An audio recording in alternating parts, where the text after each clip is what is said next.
Gisiguro sa mga otoridad sa Cagayan de Oro City nga luwas ang mga biyahe alang karong undas. Dugang detalye atong sayron pinaagi sa live report ni Clyde Macascas. Clyde.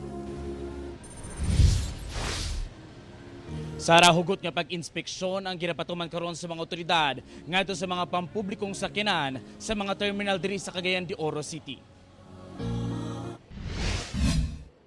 5 kaadlaw una ang undas. Strikto na ang mga otoridad sa ginahimong inspeksyon sa mga pampublikong mga sakyanan sa Cagayan de Oro City. Subling gilusad sa PDEA ang Uplan Harabas. Din sorpresang gipailalom ang mga drivers o konduktor sa drug test. Wala ko yung kadlukan kay wala man ko bisyo partisan nga yung nananga drugs.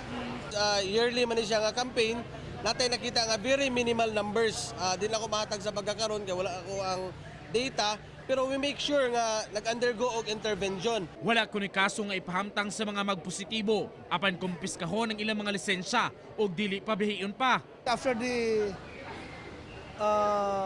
confiscation of the license, meron pa akong confirmatory test yan.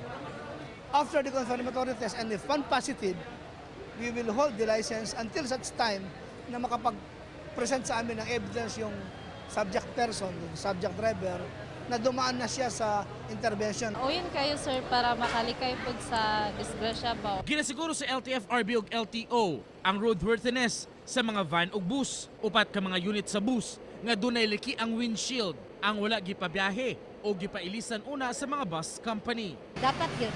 Ano man? Karong safety ang mga pasahero. Bastante man daw ang biyahe sa mga bus karong undas. Nag-issue na sab og special permit ang LTFRB sa ubang bus company nga nagdugang og biyahe.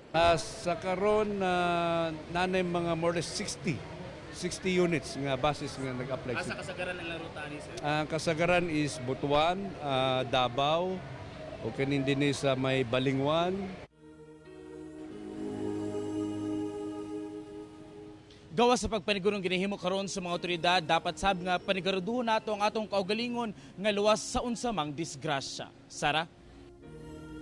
Okay, dagang salamat, Clyde Macascas.